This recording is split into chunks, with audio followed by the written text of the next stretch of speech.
So today we're back in the meta and we'll be playing some Ramped Dragon. I wasn't initially planning to play Ramped Dragon, but a version that doesn't spam Intimidate and Storm exists now, and I didn't want to spam Intimidate and Storm, so I'm pretty happy with this version. Plus, it supposedly has a pretty good matchup into aggressive decks like Abyss, which is kind of flooding the ladder right now. So let's look at the decks we're playing for today first. So this is the list we're playing for today. I got it from a Japanese pro player, Toby, who at some point climbed to the 3rd place on the Dragon ranked ladder. So yeah, I think he had quite a bit of success with this deck. And also it's the only like Dragon that I actually want to be playing right now. So yeah, we're playing it. So the idea is that different from regular Ramped Dragon, this one runs a lot of control tools. Like the you bell for the crest, and then you have a Neptune. I'm not sure if regular runs Neptune, probably does run Neptune, right?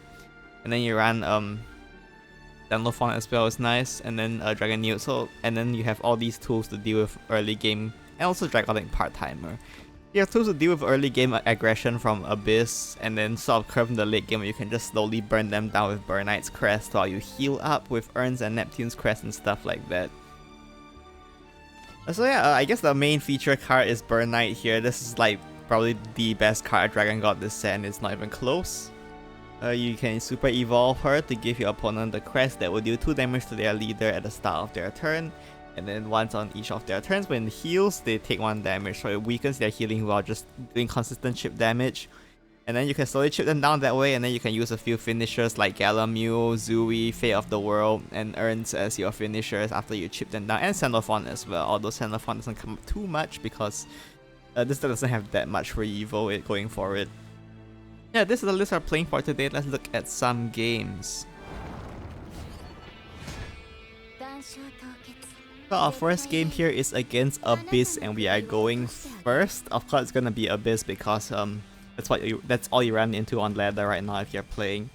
So for the mulligan, we want to keep early game like a Phylene or these 2 cost followers that help contest board early game. Otherwise, you also want to look for a ramp.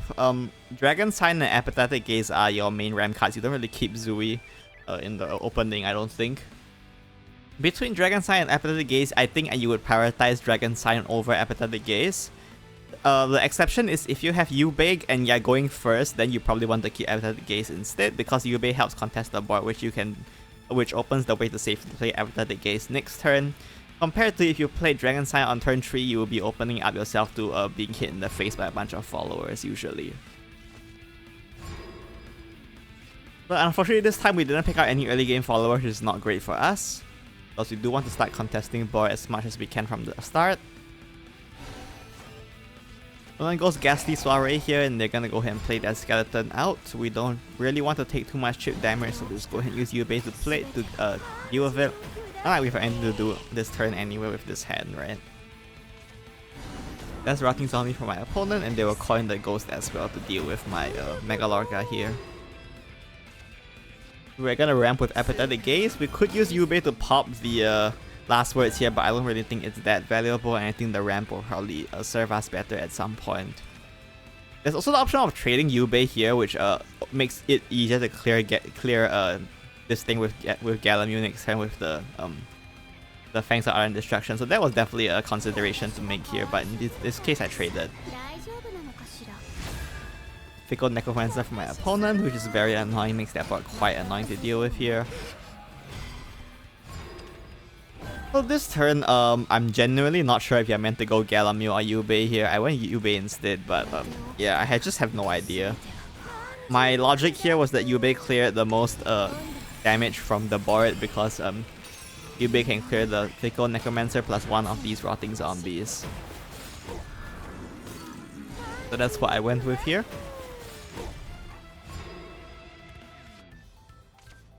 I can now use Bibati here, which means that they can Evo Face as well, which is not great for me. And then drop Wing Servants here as well, just to annoy me on board, I suppose. And the Evo Skeleton here, which plays around Galamule's spell, which is well done for my opponent, I guess.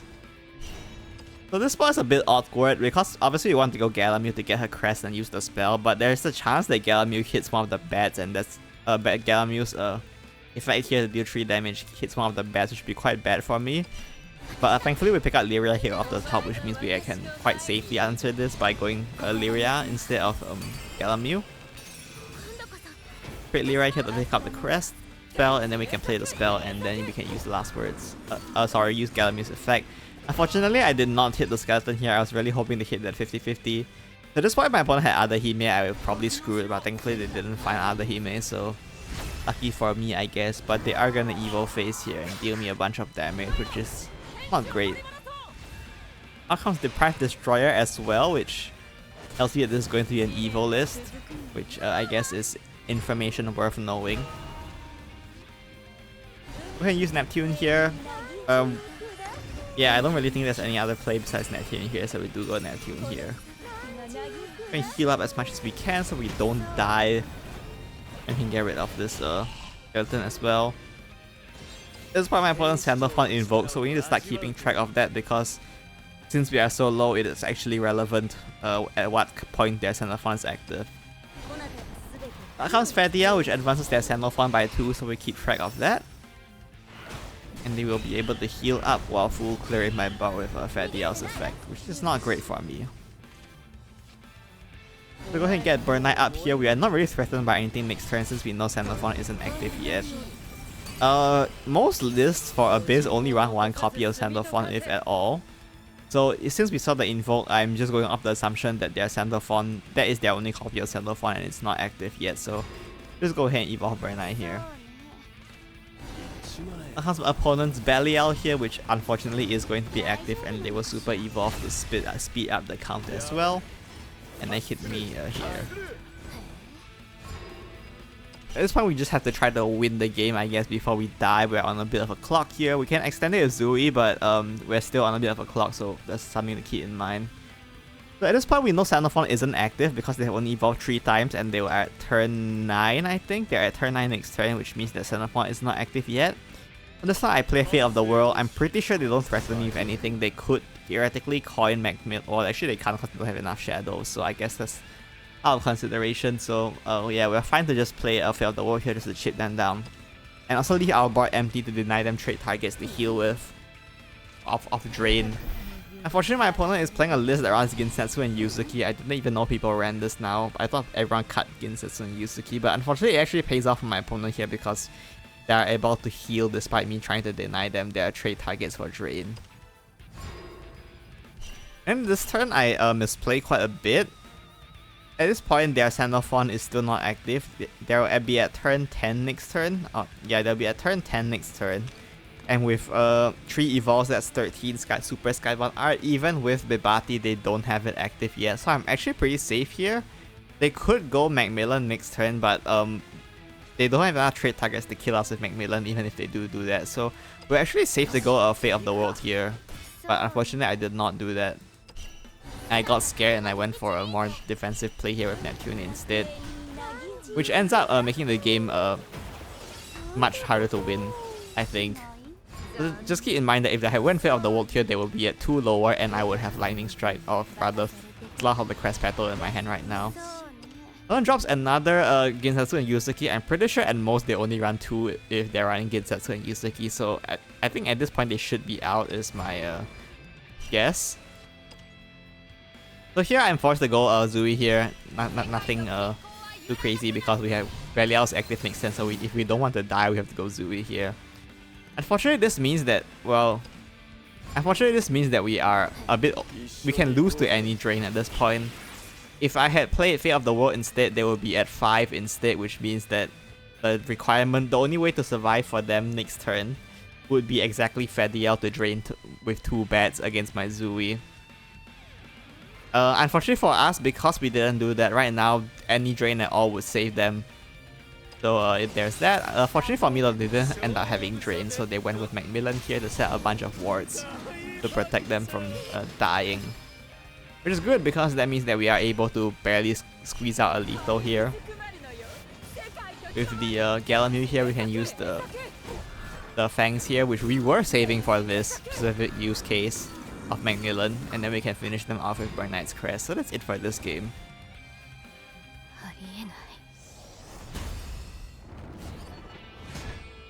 Our next game is Sword. The mulligan is the same as Abyss. I forgot to mention, by the way, you should be keeping Galamu against Sword and Abyss as well. I don't know why I didn't mention that earlier, but you know, I guess too late, so I'll tell you now. Aside from, yeah, the mulligan is the same with Abyss because they are both aggressive decks that start chipping you down from early game. Sword, if it's rarely Evo, which we can tell because they don't have a Yamatra's crest, the only real threat to us is actually Caesar, the 7-cost new legendary. Other than that, oh, and their early aggression if we don't have tools to deal with it, which unfortunately we don't really have tools to deal with it right now. Sword of Crest Battle would have gone a long way in this matchup. Or the Draconic Server would also have been very good, but unfortunately none of that right now, so we are taking a ton of damage here. Unfortunately, we don't have much to do. We sort of want to evolve Filey next turn, so I ramp and then I trade into the what's his face? The Sharp-Eared Operative here to make sure that to make it easier to clear with Filey next turn by using her evolve effect to deal AoE 1. It saves me the same amount of health anyway, because whether I clear the Knight or the Sharp-Eared Operative, I still only reduce damage taken by 1, so yeah. That's what we go with here. Opponent will evolve the Knight here to presumably punch me in the face, and the drop Steel-Clad Knight, which is quite annoying because it sort of throws a wrench in my plan to go Filene here to clear. But we do it anyway because it's the best play we have. We will ramp as well. We'll evolve Filene here and carry off the evolved Knight. Unfortunately, we don't see a Neptune or Urns in hand right now, so we might not be able to stabilize in time to survive. Even though it's a control-oriented deck with a lot of healing, we actually need to draw our healing cards to, you know, heal, so there's that. Got Dragon New Pathfinder here, we're just gonna go ahead and use it to clear this board. So this spot, I end up using White Frost Whisper, and the reason why I do that is because, as I said before, the main threat that we have to play around for this matchup is Caesar, the new 7-cost legendary. We need to be able to answer its board. And right now we don't actually have Galamu's crest, which means that if we want to use Fighting to clear a board, we need to evolve. We need to spend an evo point on her. So rather than saving the White Frost Whisper, what's important here is to save the evo point by using White Frost Whisper to full clear that board instead.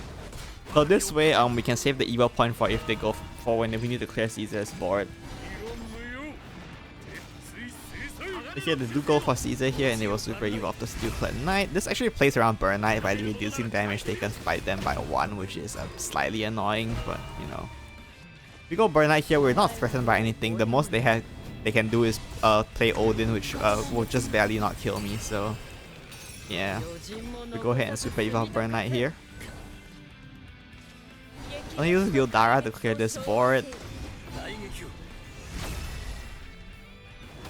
which is annoying, I guess. Take a little bit of chip here. Thankfully they're out of super evo points, so again we're out of Odin range. We got Urns here, which is a very nice top deck. We're just gonna go ahead and use Urns. There is an option to just end turn here and go for a long con game plan. I could probably win this game that way with them having barely any hand and out of evo points. But I go for the super evo here because, as we know, Sword doesn't really have good ways to clear Urns. The main ways they have it to clear Urns is Caesar with the super evo, which they can't do. Otherwise they have Unke or Odin. Either way it's fine, because if they go for Unke or Odin, they will die. Because as you can see, we've done the 7 here. If they go for Unke or Odin here, we just Zooey them in the face and they die. And if they go for and because they don't run any things that can put out ward next to Unke or Odin, we're safe that way. If they put out a bunch of wards, we can just use Fate of the Ward to clear it. And we're still relatively safe at 7, I think. Oh, in the first place, if they go clear Urns, they die, I guess is the point. So yeah, that's it for this game. And our last game here is against Midrange Abyss. I will just tell you now it's Midrange. I know it's the same class. I can't do anything about it because the ladder is the state it is in right now. So yeah, it's another Abyss game. So and this is a different archetype, right? And it's a different game plan as well. So maybe it'll go differently. We go ahead and use Filene to a sort of contest board here and make sure we don't take too much damage early game here. Opponent goes for Ras. Now here you could go Dragon Sign, but actually I went for Yubei here. The idea being that if I go for Dragon Sign, I'm taking 1 chip from the skeleton. And next turn, I don't have anything to ramp into anyway. Like the most I have is Galamir, which isn't that important until my Evo turn. So yeah, I think it's better to go for Yubei here and take advantage or take control of the board here with a bunch of followers that we can use to trade and make it safer to play Dragon Sign next turn. Opponent will use Heart of the Night Song to clear, which is fine. We're just gonna go ahead and play Dragon Sign here anyway, so it doesn't matter too much.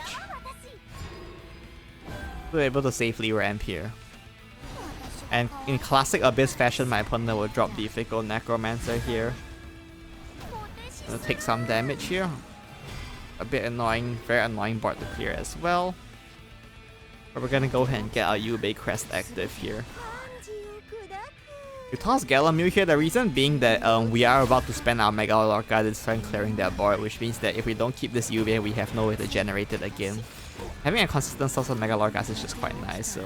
Oh, actually we end up using Yubei to clear instead and save the Mega Lorca. That also makes sense, I think. This costs less after all, so yeah. My opponent will go for a fairly aggressive play here with the Bow as well as the Skeleton here and Evil Face. Really just trying to run me down as fast as they can.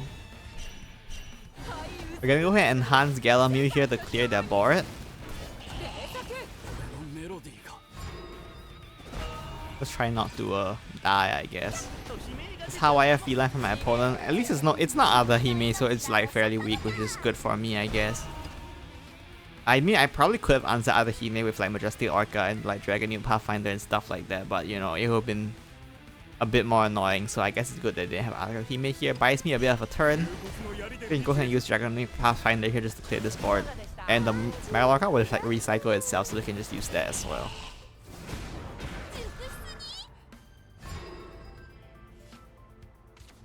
My opponent goes Odin here. Actually, other Hime would have been easier to deal with this turn, because if they went other Hime, I can just use Burnite to clear it, and I would probably be fine. But because they went Odin here, I cannot play. Oh, sorry, I cannot play Burnite because I'm dead to another Odin if I do. So, thankfully, I do top deck Neptune here, so we can use that to heal up. And we trade here, we lose the 1 point of damage from the Super Evolved Ping, but definitely I think the 1 point of healing is much more valuable here, so we go ahead and do that, and just chip them down with the Mega Lorca. One place Leroy here, we don't have to worry about Macmillan because they don't have enough shadows, but they do have other Hime here which they will go for here, and they will use the Ghost as well. And they are gonna Super Evolve other Hime.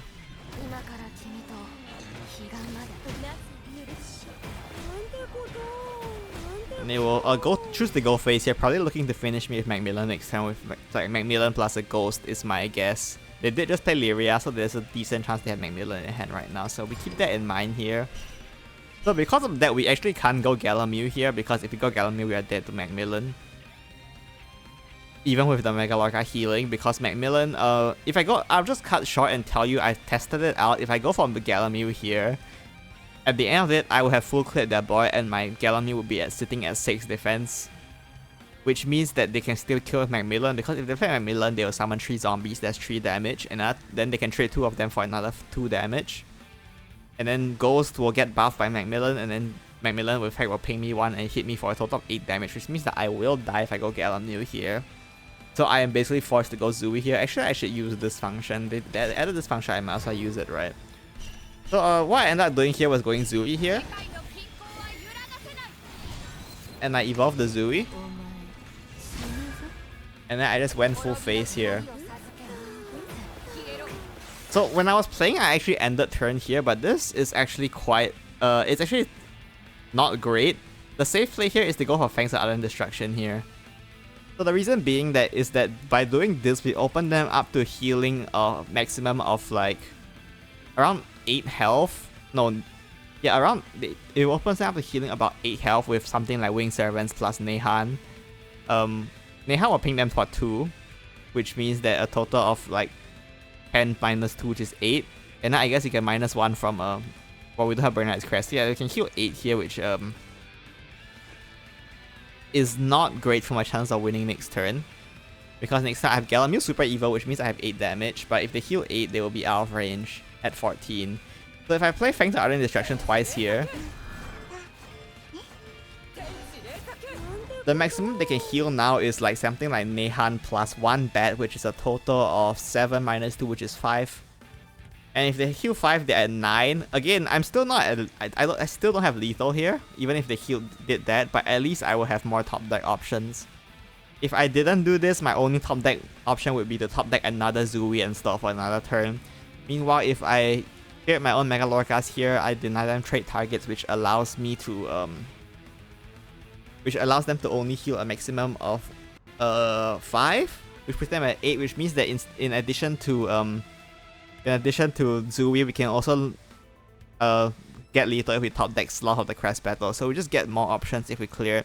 It ends up not mattering too much because it still relies on top deck to have lethal if they heal here, but I mean, it's just worth taking note of that is an interaction that exists, I guess.